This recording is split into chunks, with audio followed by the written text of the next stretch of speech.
Do you remember when we were kids and we'd fall down? The first thing we'd do was check if anyone was watching. If no one was around, we'd let out a soft ouch and get back up. But if there were a bunch of people around us, even if our knee was really hurting, we'd plaster on a big smile like, "Nothing happened, I'm totally fine." As we get older, this story repeats itself in a different way. We're sitting in a gathering where everyone's talking about their successes, their good days, how happy they are. Deep down, we might have a turmoil, a lingering regret, a worry about tomorrow. But we instinctively smile, say "yeah, that's great," just to blend in. These forced "I'm fine" these half-hearted smiles often become a mask behind which a whole range of feelings is hidden.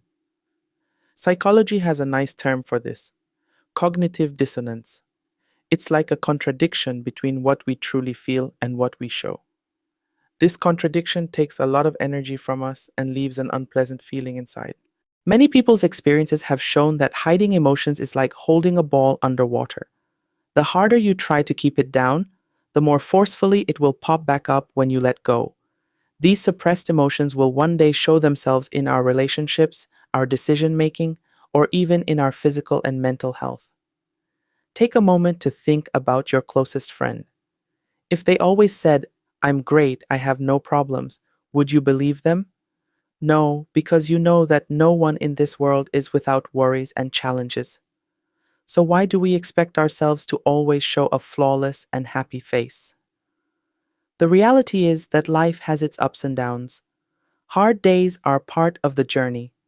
Denying these difficulties is like trying to stop the rain. You'll get wet whether you like it or not, but if you take an umbrella and face it, at least you'll be less bothered.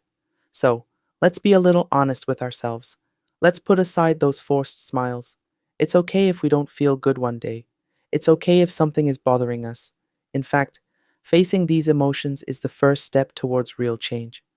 We talked about how those forced smiles and fake "I'm fines" are a way of running away from reality. But you know what? Reality is like a persistent guest. If you don't open the door, it'll come in through the window. Denying problems and negative feelings doesn't just make them disappear. It actually gives us a double dose of negative energy. Psychology has a really important term for this: acceptance. Acceptance doesn't mean we have to like something or say, "Oh, great, this problem happened." No, not at all. Acceptance means acknowledging that something is, that a reality exists, whether it's pleasant or not. It's like when it's raining. We can't deny the rain, but we can grab an umbrella and avoid getting soaked. Experience has shown that people who've managed to create deep changes in their lives first face their realities. They weren't afraid to say, "I have a problem in this area, I'm not feeling good right now, this event has upset me." When we can bravely tell ourselves and others what's going on, that's when the path to finding solutions opens up. Let me give you a simple example. Imagine someone is overweight and unhappy about it. If they constantly say, "No, I'm not fat, these clothes just shrunk," they're denying reality. But if they say, "I'm overweight and it bothers me," they've just taken the first step towards change. Now they can look for ways to lose weight, consult a nutritionist, and create a plan for themselves. The same goes for our emotions.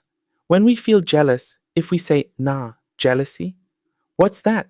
I'm just worried about so and so," we're denying our real feeling. But if we're honest with ourselves and say, "Yeah, I feel a little jealous right now," we can find the root of this feeling and see where it's coming from. Maybe a need within us hasn't been met, and that's causing this feeling. Acceptance is the beginning of a journey towards self-awareness and real change. When we see reality as it is, we no longer waste our energy on denying and hiding. That energy is freed up, and we can use it to find solutions and move forward. So, my friend, let's make a pact to be a little more honest with ourselves.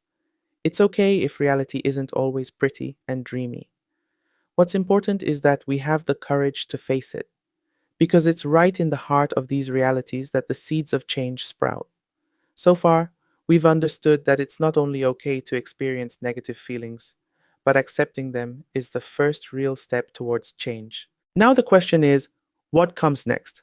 How can we turn this acceptance into forward momentum? This is where another really important concept comes in: mindful action. Look, just sitting around and saying, okay, I'm sad right now, isn't enough. Acceptance prepares a level ground for us so we can take steps on it. Steps that come from our own core, not from imitation or obligation. Experience has shown that big changes usually start with small steps, like a baby who first wiggles their arms and legs, then crawls, and gradually learns to walk. We can't suddenly become a completely different person overnight. What's important is to take one small step each day in the direction of who we truly want to be. Psychology also strongly emphasizes these small and consistent actions. There's a term called micro habits.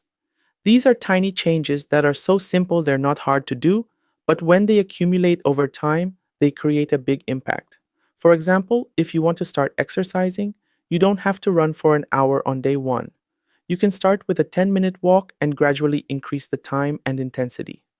The same goes for mental and emotional changes. If you want to be less stressed, you don't have to suddenly eliminate all your stressors. You can meditate for 5 minutes a day or take a few deep breaths. These small actions gradually teach your brain how to be calmer.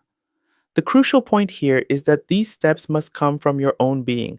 You shouldn't try to become like someone else who's very successful on Instagram or highly praised in self-help books. Real change happens when you choose a path based on your own values, talents, and circumstances.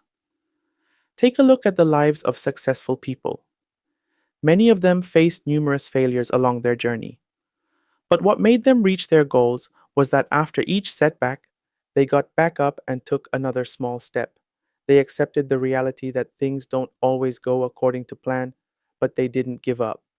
So, my friend, start from right where you are. You don't have to wait for the perfect time or perfect conditions. Take one small step, make one change, however small. Show yourself that you have the will to change. And remember, your most important companion on this path is the more real you that you're gradually discovering.